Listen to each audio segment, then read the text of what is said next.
कौन ब्रह्मा का पिता है, कौन विष्णु की मां, शंकर का दादा कौन है, हमको दे बता। ये जानने के लिए कृपया सुनिए। जगत गुरु तत्वदर्शी संत रामपाल जी महाराज के अमृत वचन सर्व पवित्र धर्मों के पवित्र शास्त्रों के आधार पर।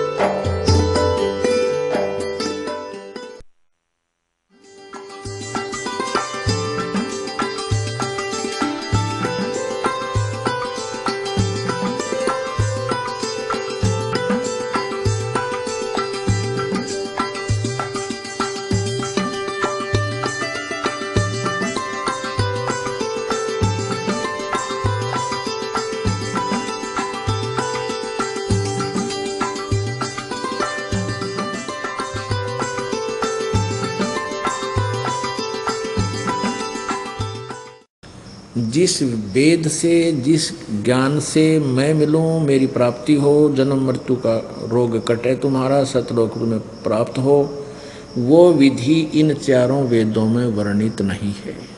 बाकी शेष महिमा मेरी ही वेद गा रहे हैं। अब हम आते हैं अपने उसी टॉपिक पे।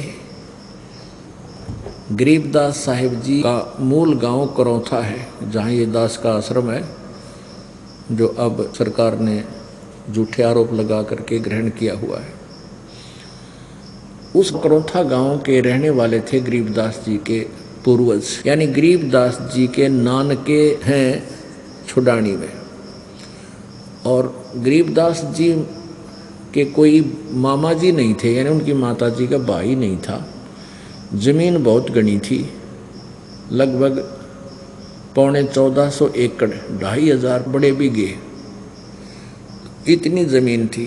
तो गरीबदास जी के पूज्य पिताजी श्री बलराम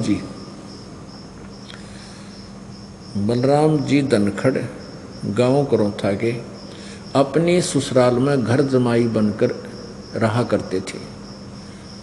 विशेष आग्रह करने पर वो वहाँ गए थे छुडानी में, नहीं तो पहले शर्म मान्या करते, बहुत ही लज्जा वाले यानी इज्जतदार व्यक्ति होते थे, वो शर्म मान्या करते ससुराल में रहने के।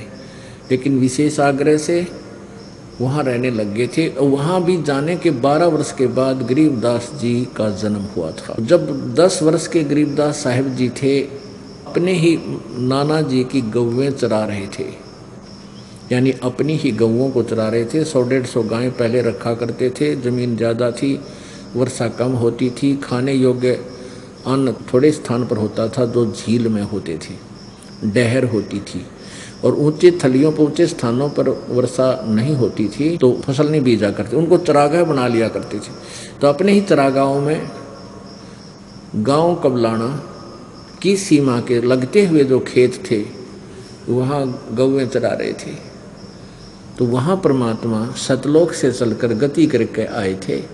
अपने विशेष भक्त, अपने वर्णीय भक्तों को, खास भक्तों को, श्रेष्ठ भक्तों में से अपने खास भक्त गरीबदास जी को जब वो 10 वर्ष की आयु में थे वहाँ मिले। शेष प्रकरण आपने सुन लिया कि परमात्मा ने एक लीला की, कंवारी गाय के ऊपर थपकी मार दी, उसमें से वो एक पात्र भर गया दूध का तो बंद होगी। थन सतन जो के तो लंबे रहे, क्योंकि वो दूध उस कंवारी गाय के माध्यम से सतलोक से दूध आया और वो उन्होंने निकाला, पिया। तो गरीबदास जी ने कहा कि प्रभु मुझे बताओ, फिर आप बता रहे हो कि ब्रह्मा विष्णु महेश तो नासवान है, और आपने बता भी दिया, और इस दास ने आप जी को अभी देवी भागवत 3 स्कंद में वो सारा प्रमाण भी दिया कि ब्रह्मा विष्णु महेश स्वयं स्वीकार कर रहे हैं कि हमारा तो जन्म मृत्यु होता है, दुर्गा हमारी माता है, हम अविनाशी नहीं हैं। तो गरीबदास जी कहने लगे, भगवान वहाँ कोई सतलोक है तो वहाँ क्या क्या सुख है? तो क्या बताते हैं बेटा, वहाँ सदाबहार वृक्ष है, सदाबहार वहाँ पेड़ पौधे फलदार, काजू किस्मत सेब संतरे कभी समाप्त नहीं होते। और वहाँ कभी मृत्यु नहीं होती। और यहाँ तो पूरी पृथ्वी का भी राजा बन जा तो भी तेरी मृत्यु होगी, तेरा कुछ भी नहीं है। तुझे बहका रखा है, मूर्ख बना रखा है इस काल भगवान ज्योति निरंजन ब्रह्म ने। और तुम चलो वहाँ सतलोक में, तुम्हारी कभी मृत्यु नहीं होगी, सदा युवा बने रहोगे। वहाँ ऐसे ही सृष्टि है, तुम्हारी संतान होगी, तुम्हारे घर खाली पड़े हैं जिनको तुम छोड़ कर आए हो। मैं तुम्हें वो स्थान बताने आया हूँ और तुम्हें वो मार्ग विधि बताने आया हूँ जिससे तुम वापस अपने लोक में जा सकते हो। अब बालक का चागना चढ़ा करे, बालक को ज़्यादा दृढ़ विश्वास होता है और जल्दी ही वो प्रेरित हो जाता है। और परमात्मा यही चाहते थे कि मैं इसको अपना एक गवाह बनाऊं। तो गरीबदास जी ने आग्रह किया, प्रभु क्या ऊपर सतलोक में सब सुख है और वहाँ आदमी रहते हैं? कहाँ बेटा, वहाँ व्यक्ति हैं, बहुत ज़्यादा हैं, तुम तो कुछ भी नहीं यहाँ पर। ये सारे ब्रह्मांडों में जितने भी प्राणी हैं ये सब वहीं से आए हैं और वो बहुत बड़ा लोक है, बहुत सुख है। वहाँ परम पिता परमात्मा पूर्ण ब्रह्म रहते हैं, वो साकार हैं, मनुष्य सदृश हैं, उनके शरीर में बहुत नूर है। तो गरीबदास जी कहने लगे, प्रभु मुझे दिखा दोगे आपका भगवान? परमात्मा बोले, खूब दिखा दूंगा भाई, कि मुझे भी ले चलो परमात्मा, वहाँ दिखा दो एक बार। वो तो आए इसी उद्देश्य के लिए थे। इस कलयुग में अब ये भक्ति युग प्रारंभ हो गया, इसमें आपको प्रमाण किया जा सके, गवाही हमें मिल सके कि उस संत ने भी भगवान मिले थे। और जो वेदों में लक्षण हैं वो उस परमात्मा कबीर जी में लक्षण है जो वेदों में वर्णित है। तो ये हम आसानी से भगवान पहचान लेंगे, परमात्मा पाना और भी घना आसान है। यदि ये अज्ञान ना फैला हुआ होता, ये दास आपको परमात्मा की महिमा सुनाता, 1-1.5 घंटे सत्संग करके, बाकी कहता ही भजन करो बैठ के बेटा। तो परमात्मा को परमात्मा सिद्ध करने के लिए और प्रमाण दिखा दिखा कर आपको उस अज्ञान से हटाने के लिए ये इतना प्रयत्न किया जाता है। और इसके बिना आपकी भक्ति नहीं चल सकती, बिल्कुल नहीं चलेगी। कोई भी काल का दूत आकर आपने भ्रमित कर देगा और आपके बने बनाए काम ने बिगाड़ देगा। ये दास चाहता है कि आपको इतना रंग दो इस रंग में कि आप डिगाए डगमग नहीं हो सकते। भक्ति से कम ज्यादा कर लेना पर डगमग नहीं होना चाहिए। तो इस प्रकार गरीबदास साहिब जी ने आग्रह किया, परमात्मा ने कहा कि चल बेटा तुझे सतलोक दिखाता हूँ। गरीबदास जी की आत्मा को साथ लेकर ऊपर चले, शरीर छोड़ दिया। ऊपर ब्रह्मा जी का लोक दिखाया, विष्णु जी की राजधानी दिखाई, शिव जी का लोक दिखाया, फिर एक कॉमन स्वर्ग नरक इकट्ठा ही है वो दिखाया, फिर सब लोकांतरों में घुमाते हुए महास्वर्ग दिखाया जिसमें नकली सतलोक, नकली अलखलोक, नकली अगमलोक, नामी लोक इस काल ने ये नकली बना रखे हैं एक ब्रह्मांड में धोखा देने के लिए। उनको पता है कि परमात्मा का संदेश वाहक आएगा ऊपर से और वो यहाँ सतलोक की जानकारी देगा। तो उससे पहले ये नकली संतों से सतलोक का डंडोरा पिटवा कर लाखों करोड़ों व्यक्तियों को गुमराह करवा देता है और दुर्गा से नकली ये सतलोक अलखलोक ये सब बनवा देता है। तो परमात्मा आकर के या उनके जैसे गरीबदास साहिब जी ने आकर के बताई थी, उसकी नकल करके इन नकली संतों ने परमात्मा कबीर जी का एक शब्द ले लिया, करने नो दीदार महल में प्यारा है। उसमें 32 कली है। उसके आधार से इन्होंने सतलोक तो सुन लिया और अगमलोक नामी लोक भी पढ़ लिया, लेकिन वहां जाने की विधि इनके पास है नहीं। तो उस ज्ञान का लाभ क्या हुआ? अब मान लिया आपको बता दिया भाई आपका ये रोग है और औषधि मिली नहीं, तो उस जानकारी का लाभ क्या हुआ? तुझे रोग ये है, रोग का भी पता चले, औषधि भी सही मिले तो आपका कल्याण हो।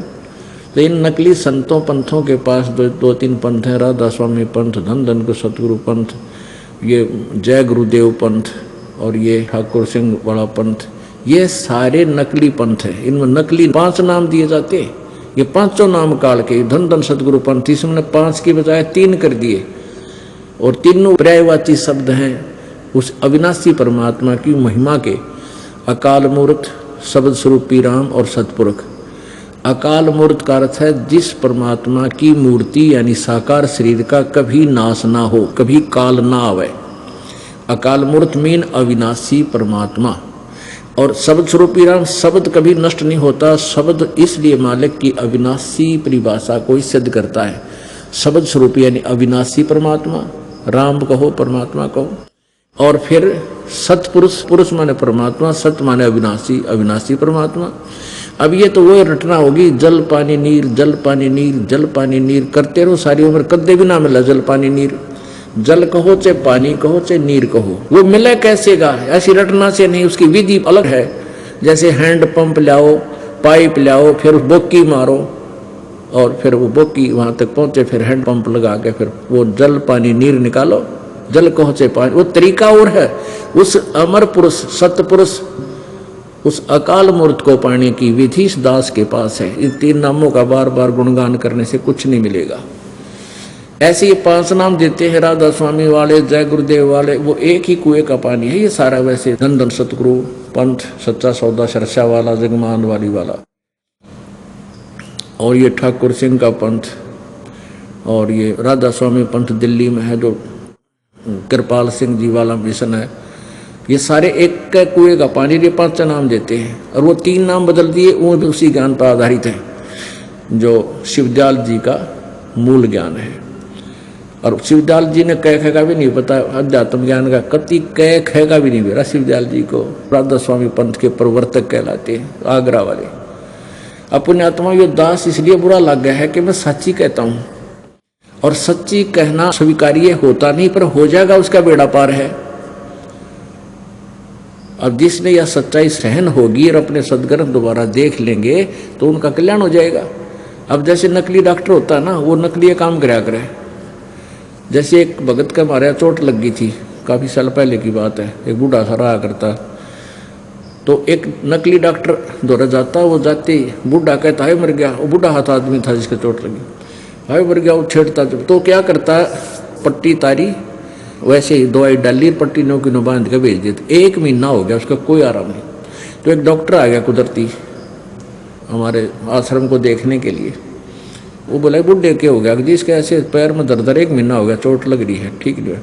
उसने देखा रहे तो बांस उठ रही है, पट्टी ठीक नहीं कर रखी। उसने उसी समय सारी दवाई घर से जाके लाया और एकदम पट्टी पाड़ के, क्योंकि दर्द हुआ था, वो पाड़न नहीं दिया था, वो ऊपर दवाई लाकर चेप दे था। और 2 दिन ना दिखाती, टांग कट्टा इस बुढ़े की। तो उसने क्या करा, एकदम वो पाड़ी, बुढ़ा चिल्लाया तो जरूर, एक बार रोया, और फिर उसका सारा मवाद निकाल के धो के उसको सब पट्टी कर दी। तीसरे दिन उसका घाव भरने लग गया, 1 हफ्ते में कति स्वस्थ हो गया। अब एक बार दर्द जरूर हुआ उस पट्टी के पाड़न तय, लेकिन उसकी टांग बच गई। ऐसे पुण्यात्माओं, ये दास आपकी ये पट्टी पाड़ रहा है जो इन्होंने नकली दवाई ला के और तुम्हें मीठी गोली दे के जख्म बना दिए, तुम्हारे जीवन को नष्ट कर दिया इन नकली संतों ने। तो यह पट्टी एक में पाटन का दर्द होगा, फिर देखना रोज जख्म भरेंगे आपके, और आप गुणगाया करोगे को हो ना तो मर गए थे कति, ये ज्ञान ना सुनते तो पुण्यात्माओं, ये नकली संत पंथ जो हैं ये सतलोक की महिमा गाते हैं। इन कह का बेरा नहीं सतलोक हो सके कि ये सतनाम क्या है, सतपुरुष क्या है, सार शब्द क्या है।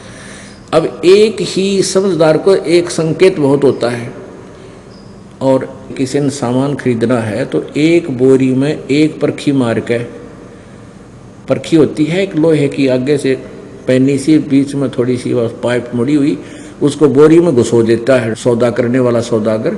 तो उसमें कुछ कणक निकल आती है बाहर, उस कणक को देख लेता है, तो उस बोरी में वो सामान है। 2-3 जगह मार लेगनी करता है तो उसको पता लग जाता है इसमें ऐसी कणक है, तो उसी रेट का वो कर लेता है उसे सौदा। तो आपको राधा स्वामी वालों की एक परखी ला के दिखा देता हूँ, फिर आपने पता लग जाए इनके पास के माल है। दास का प्रयत्न यही रहता है कि प्रत्येक बार प्रत्येक पॉइंट पर कोई प्रमाण दूं आपको। दास की वैसी मौखिक कथा तो कुनीन है, और इस कुनीन को वही खा सकता है जिसने रोग कटवाना है। जो समझदार होते हैं वो तो खाएंगे, उनको तो आवश्यकता नहीं किसी वस्तु की, लेकिन इतना उनको भी आवश्यकता होगी कि सचमुच हम जो टेबलेट खा रहे हैं वो कुनीन नहीं है, वो ज्ञान नहीं है हमारे वैद्य को जिससे हम दवाई लिए हैं। इतना प्रमाणित करने के लिए उनका ये डिफ्रेंशिएट करना पड़ता है। ये देखिएगा सार वचन वार्तिक, यहाँ देखो, सार वचन राधा स्वामी वार्तिक, हजूर स्वामी जी महाराज, राधा स्वामी सत्संग व्यास। प्रकाशक हैं जगदीश चंद्र सेठी, सेक्रेटरी राधा स्वामी सत्संग व्यास, डेरा बाबा जयमल सिंह, पंजाब। ये कहाँ से छपी है? पब्लिश्ड बाई ये सेक्रेटरी, और ये नीचे printed in India by Lakshmi offset printers, Delhi से। ये भूमिका में देखना क्या लिखा है इन्होंने। सारवचन राधा स्वामी वार्तिक हजूर स्वामी जी महाराज के वचनों का संग्रह है। ये वचन सत्संगों तथा अन्य चर्चाओं के दौरान सत्संगियों ने नोट किए थे। स्वामी जी महाराज के परम धाम सिधारने के कुछ वर्ष बाद इनका संग्रह करके पुस्तक रूप में छपवाया गया। सन 1902 में बाबा जयमल सिंह जी महाराज ने सारवचन राधा स्वामी वार्तिक को पहली बार गुरमुखी लिपि में छपवाया। प्रस्तुत पुस्तक, यह जो वर्तमान पुस्तक है, प्रथम गुरमुखी संस्करण के अनुसार है और अब इसका हिंदी संस्करण प्रकाशित किया जा रहा है। आगे देखिए। स्वामी जी महाराज का शुभ नाम सेठ शिवदयाल सिंह जी था। आपने 25 अगस्त सन 1818 में आगरा शहर में जन्म लिया। आपके पिताजी का नाम सेठ दिलवाली सिंह जी था तथा माता जी का नाम महामाया जी था। आपके पूर्वज पंजाब के रहने वाले थे तथा घर में गुरु ग्रंथ साहिब का पाठ किया जाता था। आपके माता पिता हाथरस के प्रसिद्ध संत तुलसी साहिब के भगत थे। स्वामी जी ने भी, यानी शिवदयाल जी राधा स्वामी पंथ के प्रवर्तक ने भी, स्वामी जी महाराज ने भी तुलसी साहिब की काफ़ी संगति की थी। बचपन से ही स्वामी जी महाराज का रुझान अध्यात्म की ओर था। आपने एक कमरे में बैठकर 17 वर्ष सुरत शब्द योग का अभ्यास किया, यानी हठ योग किया इसने। और सन 1861 में बसंत पंचमी के दिन खुले तौर पर आम सत्संग और सुरत शब्द योग का उपदेश शुरू किया।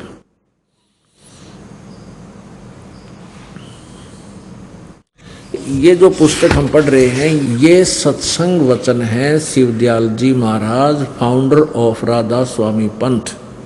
और इस राधा स्वामी पंथ से ही धन धन सतगुरु, सच्चा सौदा, सिरसा और जगमाल वाली 2 पंथ अलग से बने हुए हैं, उसी से निकले हुए। क्योंकि बाबा जयमल सिंह जी का उत्तराधिकारी संत थे बाबा सावन सिंह जी। बाबा सावन सिंह जी के शिष्य थे बिलोचिस्तानी सामस्ताना जी, जिनका नाम श्री खेमामल जी था। और उन्होंने सिरसा में आकर के अपना अलग से ये स्थान बनाकर वहाँ प्रचार शुरू कर दिया। और आप ही ये नामदान करने लगे। आगे आके वो 5 नाम भी छोड़ दिए, 3 नाम देने लगे। सावन सिंह जी उनके गुरुजी थे। और सावन सिंह जी के ही चेले थे कृपाल सिंह जी, तो दिल्ली में आकर के उन्होंने अलग से राधा स्वामी पंथ का डोल पीट दिया। पता कह भी कोई नहीं इनको। जब शिवदयाल जी को ज्ञान नहीं था, इनको ज्ञान कहाँ से होगा? अंडरस्टूड है। अगर हमारे कबीर साहब जी के ज्ञान कोई फेल कर देता है तो हमें ज्ञान कहाँ से आया? कबीर साहब क्या अनुयायी बने बैठे। तो कबीर जी का ज्ञान फाइनल ओके है तो हमारा ज्ञान वही है जो कबीर जी वाला है।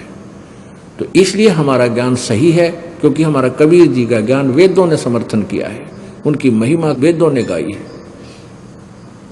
तो अब शिवदयाल जी को कितना ज्ञान था इसको देख लो, फिर पता लग जाएगा। इनको कह पता नहीं था सतलोक और सचखंड का। ये काल के द्वारा प्रेरित पंथ है, सारा काल साधना है और सभी काल के जाल में पक्की तरह जकड़ रखे हैं। अब सुनने को तैयार नहीं श्रद्धालु, क्योंकि 2-3 पीढ़ी बीत गई, परंपरा सी पड़ गई। जैसे हम सालासर या बाबा श्याम जी ने पूजा करते, अब वो छोड़नी मुश्किल हो रही है, वो छोड़नी पड़ेगी। ये साधना ग्रहण करनी पड़ेगी यदि कल्याण चाहते हो। दास कोई आपका शत्रु नहीं, विशेष मित्र समझ लेना। और सभी गाली दे रहे हैं, मुझे बुरा बता रहे हैं, क्योंकि बुरा न्यों बता रहे हैं जो पैतर हैं या आचार्य हैं, गुरु हैं, उनको पता लग गया कि तुम फेल हो लिए, तो वो अपने अनुयायियों को कहते हैं वो झूठ बोलता है रामपाल, वो तो झूठा है, उसकी बातें मत सुनना। उनका तो उद्देश्य है जनता को काल के जाल में फंसा के रखना, वो तो पक्के दूत हैं।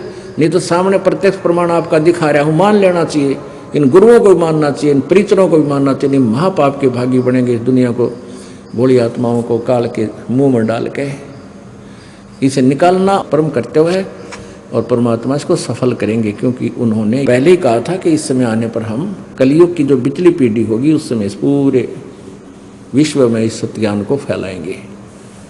और परमात्मा ने कहा कि उस समय सभी आत्माएं पहचानेंगी अपने भगवान को और तुरंत ग्रहण करेंगी, क्यों सब बुद्धिमान और शिक्षित होंगे, सद्ग्रंथ सामने होंगे, स्वयं पढ़ेंगे और समझेंगे और निकलेंगे काल के जाल से। अब देखो, अब राधा स्वामी दयाल की दया, ये वही पुस्तक चल रही है सारवचन वार्तिक, व्यास से छपी हुई। राधा स्वामी दयाल की दया, राधा स्वामी सहाय, खुलासा उपदेश हजूर राधा स्वामी साहब का, यानी शिवदयाल जी को राधा स्वामी कहने लगे भी है। यहाँ देखो, सिर्फ काम इतना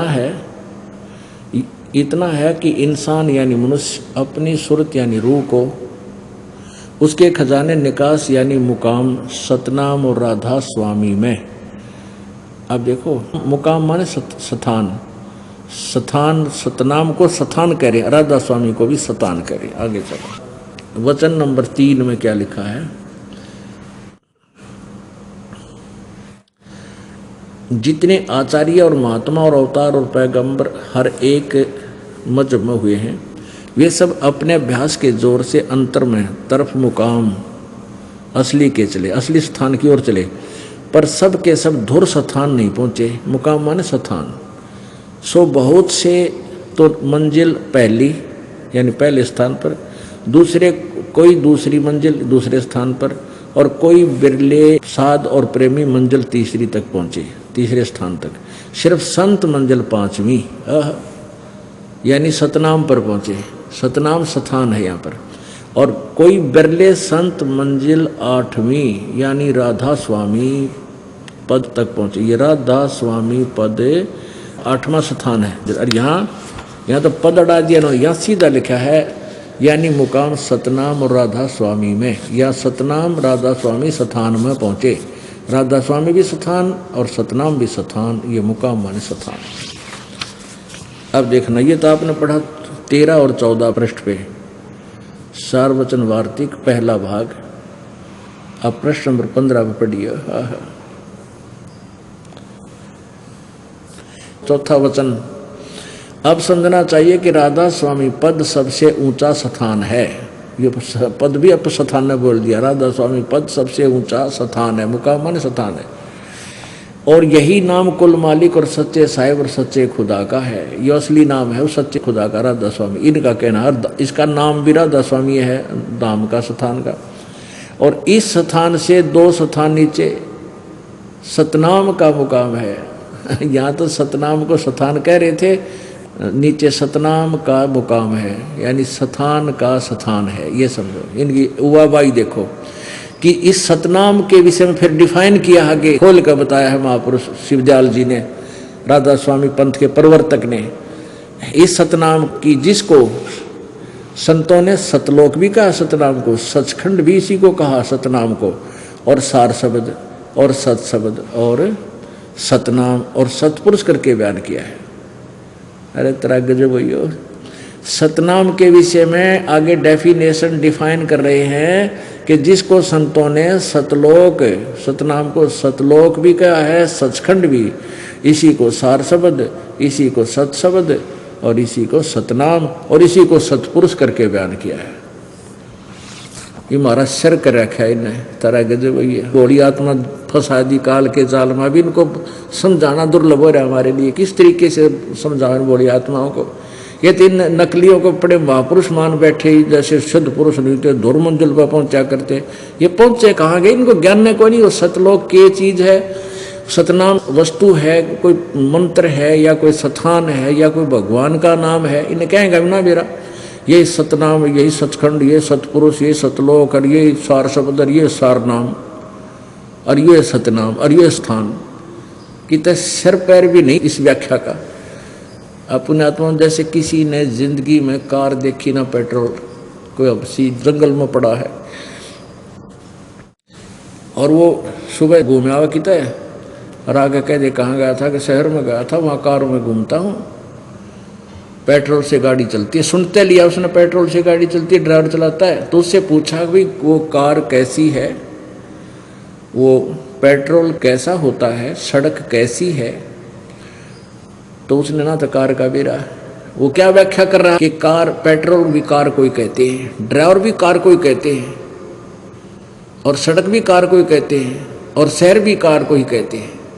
तो उसने जिंदगी में कभी कार देखी है, बैठना तो बहुत दूर की बात होगी, उसने जर्नल नॉलेज भी नहीं है उसके बारे में। बैठने वाला तो बहुत कुछ जानकारी देगा, उसके मोटे मोटे स्पेयर पार्ट्स भी बता देगा।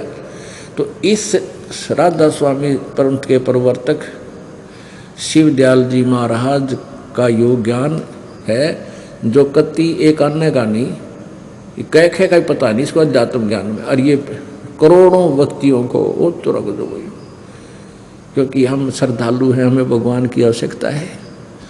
और जिसने डॉक्टर का बोर्ड लगा रखा है वो बड़ा लंबा चौड़ा, और वहाँ तो मरीज दुखी जागा ही जाएगा, आगे वो किसी नीम हकीम कैसी टेबलेट देगा वो खाएगा भी खाएगा, वो मरो चाहे जियो उसको पता ही नहीं। तो ये नकली वैद्य की बोर्ड लाए बैठे थे, नकली गुरु बने बैठे थे, इन्होंने सब मनुष्यों के जीवन खा लिए, इन्हें बर्बाद कर दिया, नाश कर दिया पूरे मानव समाज का।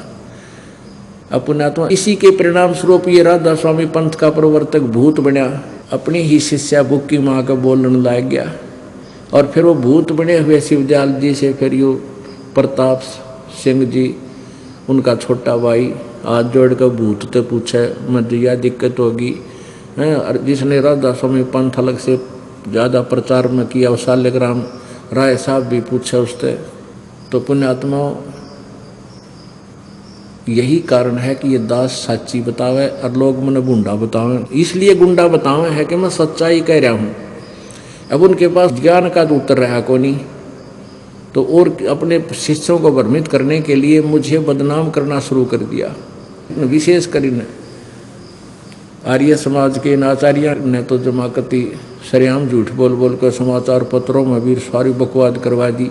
इनका जनता के कल्याण से कोई लेना देना नहीं, न तो अपनी दुकान बनाए रखने के लिए कोई भी हथकंडा अपनाना पड़ो ये पूरा अपनाओगे। और ये पहले भी हमारी आपसी लड़ाई करवा कर नाश करवाते आए, हिंदू मुसलमानों की लड़ाई करा देते गुरु लोग, और अपना ध्यान बांट के अपनी दुकान चौकस रखते। तो अब इनकी दाल गला को नहीं, अब इनकी दाल नहीं गलेगी कि समाज बुद्धिमान सभ्य है और शिक्षित है, सामने देखकर प्रमाणों को अब अचंभित हो रहा है। हरिदास के पास सहर्ष आ रहा है। अब ये और देखियो राधा स्वामी दालबाग से छपी हुई ये सार वचन राधा स्वामी नसर यानी वार्तिक, देख कितनी गजब की लिखाई कर रखी है।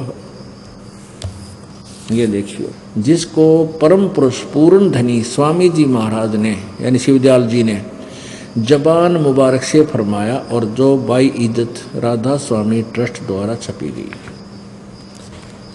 प्रकाशक है राधा स्वामी ट्रस्ट, स्वामी बाग आगरा से। ये लेटेस्ट है, 2001 में छपी है, 19वीं बार 2001 में। मुद्रक है दी कोरोनेशन प्रेस, छिल्ली ईंट रोड, आगरा। फोन नंबर इनका ये है। अब राधा स्वामी दयाल की दया, राधा स्वामी सहाय, खुलासा उपदेश हजूर राधा स्वामी साहब का वचन, यह जगत नाशवान है। ये यहाँ से वचन सुनोगे इनके। ये है 2 पृष्ठ सार वचन राधा स्वामी वार्तिक।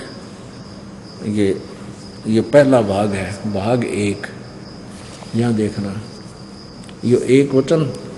अब इस एक वचन के लास्ट में लिखा है, सिर्फ काम इतना है कि इंसान यानी मनुष्य अपनी सूरत यानी रूह को उसके खजाने और निकास यानी मुकाम सतनाम राधा स्वामी में पहुंचा। अक्षर का भी अंतर नहीं है, जो कहता हूँ लिखा। मुकाम माने स्थान, यहाँ सतनाम को ये स्थान बोल रही है।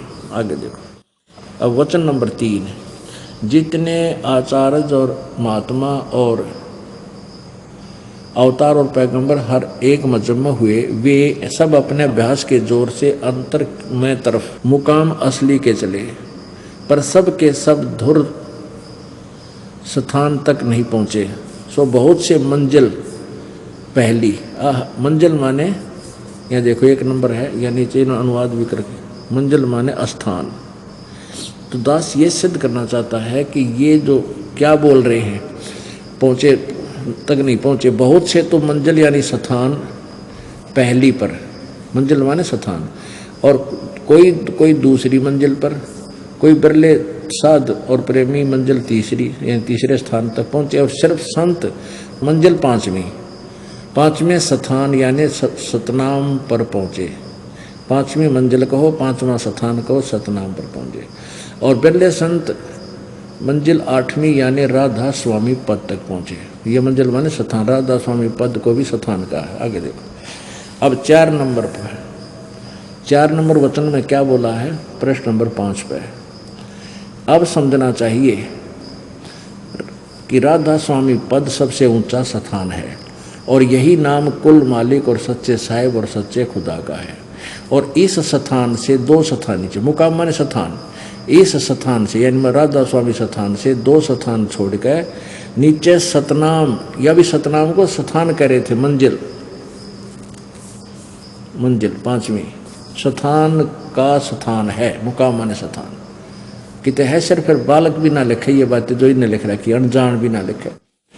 कि इस सतनाम के बारे में डिफाइन किया कि जिसको संतों ने सतलोक और सचखंड और सार शब्द और सतशब्द और सतनाम और सतपुरुष करके बयान किया है।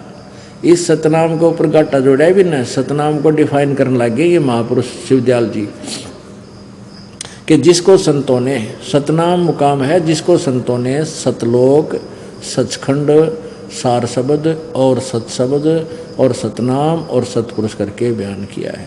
अरे वाह, अपने आत्माओं जिनका ज्ञान ऐसा है तो उन्हें भगवान कैसा पाया होगा, वो तो भूता बनेगा ना। उनके पास भक्ति मंत्र 5 काल के, ये जो हाथरस वाले तुलसी जी थे, उन्होंने घट रामायण लिखी है 2 भागों में।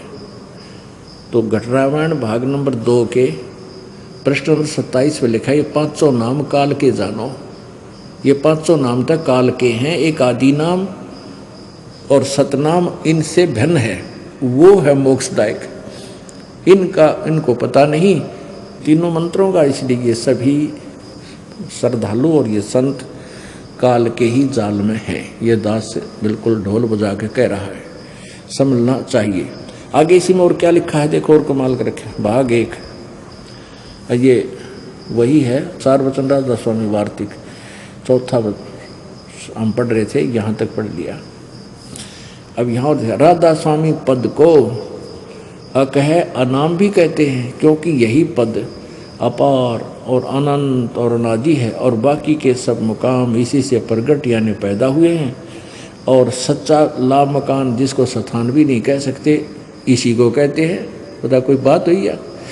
कहते हैं राधा स्वामी पद को अकह और नाम भी कहते हैं। ये ऊपर एक श्लोक है, अकह लोक को तो सनामी को, क्योंकि यही पद अपार अनंत और नादी है, और बाकी सब मुकाम इसी से प्रकट हुए पैदा हुए। और सच्चा ला मकान, जैसे लाजवाब होता है ना भाई, ये तो लाजवाब है जिसका कोई जवाब ना हो। तो ला मकान यानी जिसका कोई स्थान ना हो, घर ना हो, मकान ना हो, कोई ठिकाना ना हो। और सच्चा ला मकान जिसको स्थान भी नहीं कह सकते और इसी को कहते हैं, यानी जिसको स्थान भी नहीं कह सकते और इसी को स्थान भी कहते हैं। आप सारी उम्र पढ़ लियो, जैसे सेंटेंस की कितना सेंस बता देता है। ये तो दास पे मेहर हुई है, ताकि आपको सरल करके आपके समक्ष रख दिया। आपका शीघ्र कल्याण हो जाएगा परमेश्वर कबीर जी की कृपा से। पुण्यात्माओं, इस प्रकार परमात्मा का जो ज्ञान है सच्चे सतगुरु से ही प्राप्त होता है। परमात्मा स्वयं सतगुरु बनकर आए थे, काशी बनारस में 120 वर्ष रहे, फिर भी रह रह कर आते रहते हैं। जैसे वेद बताते हैं ये लीला कबीर जी ही करते हैं। और गरीबदास जी को सतलोक लेकर गए।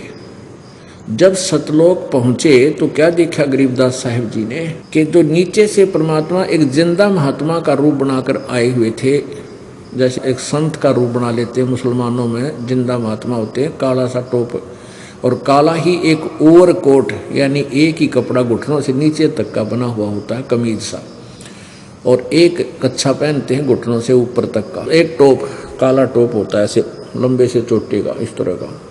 तो इस वेशभूषा में थे, इस लोक में अपने रूप को हल्का करके आए, एक से दूसरा अन्य रूप धारण करके आए। तो गरीबदास जी जब ऊपर गए कबीर परमेश्वर के साथ साथ जिंदा वाले रूप में, तो क्या देखा कि वो सतलोक के लास्ट प्लेस पर, यानी तीसरे स्थान पर, अंतिम छोर पर एक बहुत बड़ा गुंबद है, बहुत बड़ा गुंबद बना हुआ। उसके अंदर परमात्मा एक बहुत बड़े सिंहासन पर विराजमान थे और उनका शरीर इतना तेजों में था, करोड़ सूर्य मिला दे, करोड़ चंद्रमा मिला दे तो भी उनकी रोशनी एक रोमकूप के सामने फीकी हो। अब वहां जाने के बाद दिव्य दृष्टि देखती है, ये चरम दृष्टि नहीं देख सकती, सहन नहीं कर सकती। तो गरीबदास जी ने जब देखा कि भगवान तो ये बैठे जो गुम्बज में है, कबीर देव जी आए थे नीचे, वो रूप अपने ही दूसरे रूप, ओरिजिनल रूप पर चंवर करने लगा, जैसे सेवक करते हैं गुरु जी के ऊपर चंवर लेकर ऐसे। तो गरीबदास जी ने सोचा भाई भगवान तो ये है जो इस तख्त पर बैठा, ये सिंहासन पर विराजमान है, ये है भगवान। ओहो दर्शन हुए, बड़ा प्यारे परमात्मा, ओह भाग जगे मेरे। इतना सोच ही रहा था कि वो परमात्मा जो दिखाई दे रहे थे तेजों में शरीर वाले, वह खड़े हुए, और जिंदा वाले रूप में जो परमात्मा नीचे से गए थे वो बैठ गए तख्त के ऊपर, सिंहासन पर। अनंत कोट ब्रह्मांडों के कंट्रोलर के सिंहासन के ऊपर वो परमात्मा विराजमान हो गए, और जो परमात्मा नजर आवा था वो चौवर करने लगे कबीर जी उस जिंदा महात्मा के ऊपर सिंहासन पर बैठे हुए पर। तो गरीबदास जी ने सोचा भाई ये क्या चक्कर है, बाबा जी भगवान चौवर करे, बाबा जी इसके तख्त पर बैठ गया और भगवान उठ गया। तो उसी समय वो तेजों में शरीर जो था जिंदा वाले महात्मा के रूप में समा गया। अकेले वो कबीर देव जी जो नीचे तक गए थे जिंदा महात्मा के रूप में, एक साधु संत के रूप में, वो उस तख्त पर विराजमान हो गए और चंवर अपने आप घूमने लगा। वो समझ गए फिर गरीबदास जी कि ये तो परमात्मा जा रहे थे नीचे, मुझे ही ये ऐसे भ्रमित कर रहे थे, दो रूप बना के गए थे, यही भगवान थे जो मुझे मिले जाके। और परमेश्वर ने फिर सारी कहानी बताई। मैं 120 वर्ष बनारस में भी रह कर गया हूँ। ज्ञान योग खोल दिया गरीबदास जी का, और फिर कहा कि जा बच्चा अब तू वापस जा, नहीं तेरे शरीर को फूकने वाले हैं, ये अनमोल शरीर है, इसका लाभ उठा। तो गरीबदास जी ने कहा भगवान वहाँ से तो मैंने मरना है, वहाँ जाने पर मेरी मृत्यु होगी 2 दिन पीछे, 10, 20, 50 वर्ष के बाद हो जाएगी, ये प्रभु मुझे वापस ना भेजो, यही रख लो। परमात्मा बोले ऐसे नहीं रख सकते, आप जाओ इस नाम की कमाई करो, भक्ति के बल से आ सकोगे, और मैं तेरे साथ रहूँगा बेटा, चिंता मत कर। तो इतना कहते ही आत्मा को वापस भेज दिया। उस समय गरीबदास जी के स्थूल शरीर को फूकने की तैयारी कर रहे थे, चिता पर डाल रखा था, अग्नि लगाने ही वाले थे, इतने में उनका शरीर में कंपन हुई। ऊपर जो बांध रखे थे अर्थी का ऊपर का रस्सी अपने आप टूट गई और गरीबदास जी खड़े हो गए। उसके बाद परमात्मा की आंखों देखी महिमा की वाणी बोलने लगे। बोलो सतगुरुदेव की। ब्रह्म पिता परमात्मा पूर्ण ब्रह्म सर्व सृष्टि रचनहार कुल मालिक कबीर देव कबीर साहब जी की असीम कृपा से हम सभी शुभ समागम सत्संग के अंदर एकत्रित हुए। परमात्मा बताते हैं अपनी महिमा आप ही बताकर हमें अपनी लीला से परिचित कराते हैं। मात पिता मिल जावेंगे, मात पिता मिल जावेंगे 184 में,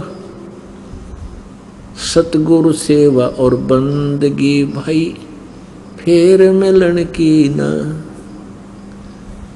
परमेश्वर हमें आकर के याद दिलाते हैं कि जिस संतान और संपत्ति में आप परमात्मा भूल चुके हो, मनुष्य जीवन पाकर के यदि तुमने परमात्मा की साधना नहीं की, आत्म कल्याण नहीं करवाया, मनुष्य जीवन व्यर्थ है। परमात्मा कहते हैं इस संसार में यदि कोई दुर्लभ वस्तु है तो सत्संग है। इस संसार में यदि कोई दुर्लभ वस्तु है तो सत्संग है। और सत्संग सतगुरु ही कर सकता है। सतगुरु मीन सच्चा गुरु। ये नकली गुरु ज्यादा है, करोड़ों अरबों नकली गुरु हैं, इसलिए सतगुरु कहा गया है। जो सच्चा यथार्थ ज्ञान प्रदान करता है वो सतगुरु है। और सतगुरु के बिना ये काल के दूत, नकली गुरु, झूठे गुरु अधिक हैं, इसलिए सतगुरु कहा जाता है। परमेश्वर स्वयं आए थे, उन्होंने सतगुरु की भूमिका अदा की थी। वो प्रत्येक युग में आते हैं।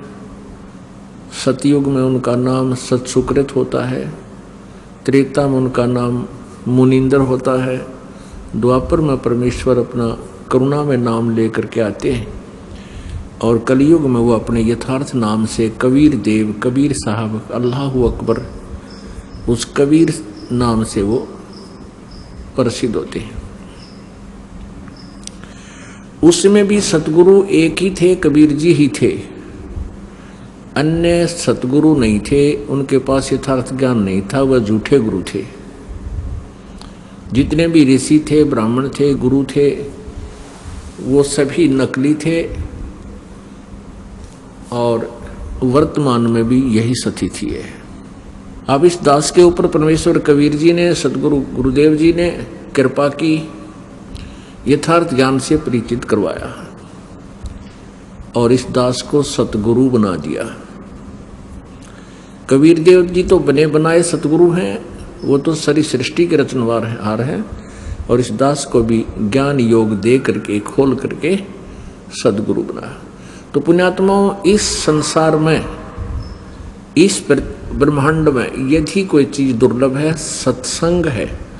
और सत्संग सतगुरु ही किया करते हैं, और कोई सत्संग नहीं कर सकता। बकवाद तो कितनी किस्से पर करवा लो, नाचना गाना करवा लो, और इधर उधर की मीठी बातें कितनी बनवा लो, परंतु उनके पास सत्संग नहीं है। आज दिन के समय आपको सत्संग दिखाया था उस शिवदयाल जी महाराज का, और तेरा गजब भैया, और उनको सदगुरु की उपाधि प्राप्त थी, परम धनी हजूर जी महाराज। तो यहाँ परमात्मा अपनी एक ही वाणी में स्पष्ट कर देते हैं कि मात पिता मिल जाएंगे इस 184 माह। जैसे पशु पक्षी के, हम मान लीजिए कुत्ते के घर जन्म होगा तो वहाँ मात पिता, पक्षी बन जावांगे, पक्षी के घर जन्म होगा तो वहाँ मात पिता, गधे बनाएंगे वहाँ मात पिता, सब जगह मात पिता मिल जाएंगे। मनुष्य जन्म होगा तो भी मात पिता और बहुत मिल जाएंगे। लेकिन सतगुरु सेवा यानी सतगुरु सत्संग, ये मिलना बहुत मुश्किल है। और बंदगी ये फेर मिलन की ना, क्योंकि अब सतगुरु मिला नहीं तो मनुष्य जीवन ही नहीं मिलेगा। मनुष्य जीवन मिला तो फिर वो नकली गुरु बहुत घने पनप जाएंगे। तो यह कृपा मालिक ने आपके ऊपर की है। जो पुण्यात्मा इसमें रह रह कर पहुंच रहे हैं, ये विशेष कृपा पात्र हैं कबीर भगवान के, उस अल्लाह अकबर के, उस कबीर देव परमात्मा की विशेष कृपा पात्र है। भक्ति मुक्ति के दाता सतगुरु भटकत प्राणी फिरंदा, उस साहिब के हुक्म बिना नी तरवर पाथ हिलंदा। उस परमेश्वर की कृपा से ही ये सत्संग चल रहा है, नहीं तो काल को सत्संग एक आंख नहीं सुहाता। और वो चाहता है कि ये अज्ञान पूर्ण रूप से पूरी पृथ्वी पर जमा रहे, तेरा जाल सुरक्षित रहे। परमात्मा कबीर जी आते हैं या अपनी शक्ति दे करके आप साथ रह करके अपने किसी दास के द्वारा अपनी महिमा इस यथार्थ ज्ञान का प्रचार करवाते हैं। तो वो सत्संग अब यहाँ हो रहा है, इस बरवाला आश्रम, सतलोक आश्रम बरवाला। आपके ऊपर विशेष कृपा है, आप सत्संग में आ रहे हो। जैसे आज सुबह के सत्संग में बताया था कि जैसे पिताजी के पास कोई वस्तु रखी है, छोटा सा बेटा या बेटी बालक आकर के उसको उठाकर खड़ा हो जाता है और पूछता है पिताजी ये क्या है। पिताजी कहता है पेन है बेटा, ये पेन है। पेन है, पेन है। बच्चा कहता है, पिताजी 100 बार कहता है पेन है, और वो स्वीकार भी नहीं करता कि ये पेन है और अस्वीकार भी नहीं करता क्योंकि पिताजी बता रहा है। वो उसको वहीं रखकर चल पड़ता है और खेल कूद में लग जाता है। तो जिनकी अब ये जो आप बच्चे हो, अबोध बच्चे हो, आप सत्संग में आ रहे हो और दास जो ज्ञान दे रहा है परमात्मा के द्वारा दिया हुआ वो अनमोल ज्ञान आप तक उच्चारण करके पहुंचा रहा है, तो आपको ये बात तो यकीन होती जा रही है कि गुरुजी कुछ कह रहे अच्छा ही है। लेकिन जब तक यह नहीं मिटेगी तब तक ये बालक कुछ भी गलती कर सकता है। जैसे वो बच्चे को पेन का पूरा ज्ञान नहीं तो उसको अन्य वस्तुओं का भी ज्ञान नहीं। तो वो जैसे कहीं कोई सर्प है, उस सर्प को भी पकड़ देगा, वो उसको डस देगा, मृत्यु को प्राप्त हो जाएगा। और वो किसी बिजली के स्पार्किंग कर रहे तार को भी अच्छी वस्तु जानकर कैच कर लेगा, पकड़ेगा, वहाँ उसको भी डेंजर खतरा हो सकता है। तो ये जो है इस काल ने इतना आपको अज्ञानी बना दिया भक्ति मार्ग में, काल के दूता ने उल्टा ज्ञान भर दिया आपके अंदर। अब ये यथार्थ ज्ञान जब आपको सुनाया जाता है, आप पुण्य आत्मा है, उपदेश भी ले लिया है, और दास बार बार ये कहता है कि ये लोक पर आपका नहीं है, ये बच्चे संतान संपत्ति आपकी नहीं है। तो आप सुन भी रहे हो और आप अविश्वास भी नहीं कर रहे हो क्योंकि परमात्मा की बताई हुई वाणी है। परमात्मा क्या बताते हैं, काया तेरी है नहीं, माया कहाँ से हो, चरण कमल में ध्यान रखो, इन दोनों को खो। जब तेरी काया ही नहीं है तो ये संतान और संपत्ति तेरी कैसे हो जाएगी। बोले आदमी कुछ विचार कर। लेकिन इस बात को आप सुनते भी हैं और बार बार सुनते हो, लेकिन वह ना मिट्टी है, वह नहीं मिट्टी है आपकी। सुनते भी हो और असत भी नहीं मान रहे हो। तो उस को मिटाने के लिए आपको रह रहकर सत्संग में बुलाया जाता है। और जब तक आपकी नहीं मिटेगी आप कभी भी मार खा सकते हो। उसके लिए परमात्मा हमें रह रहकर बताते हैं। उसके लिए हमने परमेश्वर की उस अमृत वाणी को आधार बनाना पड़ेगा कि संसार आपका मूल ठिकाना नहीं है। परमात्मा हमें क्या बताते हैं, जैसे मोती ओस का ऐसी तेरी आवे, गरीबदास कर बंदगी बहुर न ऐसा दावे। आगे गए ना बावड़े रहते भी सब जान, बिन परमेश्वर की बंदगी कहीं ठोड़ ठिकाना ना। हमारे जो पहले पूर्वज थे वो चले गए, उन्होंने आकर के हमें कुछ नहीं बता पाए कि हम वहाँ दुखी हैं या सुखी हैं, कहाँ गए, और शेष हैं ये भी चले जाएंगे। अब परमात्मा ने आकर बताया है कि बिन परमेश्वर की बंदगी की ठौर ठिकाना ना। जैसे आज आपके पास पूरी संपत्ति है, अच्छे संतान है, खूब बढ़िया सर्विस है, या कोई बिजनेस व्यवसाय है आपका, या कोई भी धंधा आप ठीक कर रहे हो, और पुण्यात्माओं एक सेकंड में मृत्यु हो जा, आपके कैसे हुए? ये आपके तो थे ही नहीं। आप कहते भूल लाग गई थी, एक मेरे हैं, मेरे होते तो रहते यहाँ पर, हम जा नहीं सकते, नहीं जाते, कैसे छोड़ जाते अपनों को। तो काल ने हमें या भूल भुलैया में उलझा रखा है। इस भूल भुलैया को समझाने के लिए परमात्मा रह रहकर हमें ज्ञान देते हैं और क्या याद दिलाते हैं, मन तू सुख के सागर बसरे, भाई और ना ऐसा यसरे। परमात्मा कहते हैं 3 लोक का राज जय कोई जीव को देवे, 3 लोक का राज जय कोई जीव को दे, और लाख बधाई के करज नहीं नाम तेने। यदि इस व्यक्ति प्राणी, इस मनुष्य को, इस जीव को 3 लोक का राज्य भी दे दिया जाए तो कहते हैं लाख बधाई क्या कर रहा है। अगर परमात्मा की भक्ति नहीं है तो फिर जीव का जीव अर्थात अपने पुण्यों को समाप्त करके तो फिर वहीं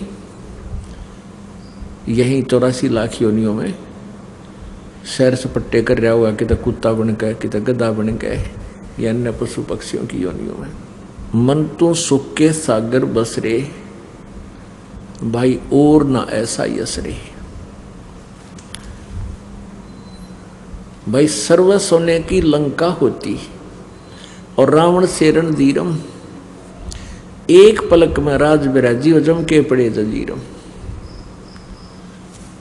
अब परमात्मा में क्या याद दिलाते हैं कि इतना तो धनी तू हो भी नहीं सकता जितना तू प्रयत्न कर रहा है, और जितनी आपकी सोच है बगैर ज्ञान के कि इतना कोठी बना दूं, ऐसा बना लूं। सभी का प्रयत्न है मैं घना धनी हो जाऊं, और धनी उतना ही हो पाता है जितना वो सोचता उससे कम ही रह जाता है, क्योंकि जैसा भी आपका प्रारब्ध में लिखा हुआ वही आपको मिल रहा है और वही मिलेगा। जब तक आप पूर्ण परमात्मा कबीर देव परम अक्षर ब्रह्म की शरण में इस दास के माध्यम से नहीं आओगे, तब तक आपको प्रारब्ध ही मिलेगा। चाहे आपके पिछले संस्कारों से आप कितने ही, चाहे पूरी पृथ्वी के राजा भी बन जाओगे, लेकिन अन्य जो प्राणी हैं वो कितना प्रयत्न कर लो उनके भाग्य से अधिक नहीं मिलेगा। भाग्य से अधिक प्राप्त करने के लिए इधर उधर के हाथ पर मारोगे तो फिर आपके पाप कर्म बढ़ जाएंगे और वो पैसा नहीं रहेगा। वो जो पैसा आपके भाग्य में नहीं है और आपने इधर उधर से चोरी ठगी मिलावट 2 नंबर का काम रिश्वत वगैरह करके डाके मार के वो ले भी लिया, वो पैसा नहीं रहेगा, ये गारंटीड बात है। और वो पाप जो के तो रह जाएंगे जो उस पैसे को इकट्ठा करने में आपने किए, उनको भोगने के लिए आपके पास फिर बहुत ज़्यादा कष्ट होगा। किसी का गधा बनेगा, कभी किसी का बैल बनेगा, फिर वो पूरे करने पड़ेंगे। और परमात्मा कबीर जी की शरण में आने के बाद आपको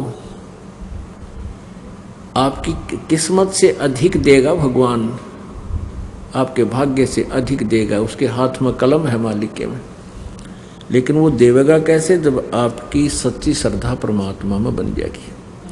तो परमेश्वर क्या बताना चाहते हैं? मान लीजिए तेरे प्रारब्ध में सुख है, जैसे रावण के पास पूरी सोने की लंका थी, सर्व सोने की लंका थी, वह रावण से रणधीरम, यानी एक योद्धा सूरवीर भी था रावण, और एक पलक में राज बिराजी फिर काल के पड़े तजीरम।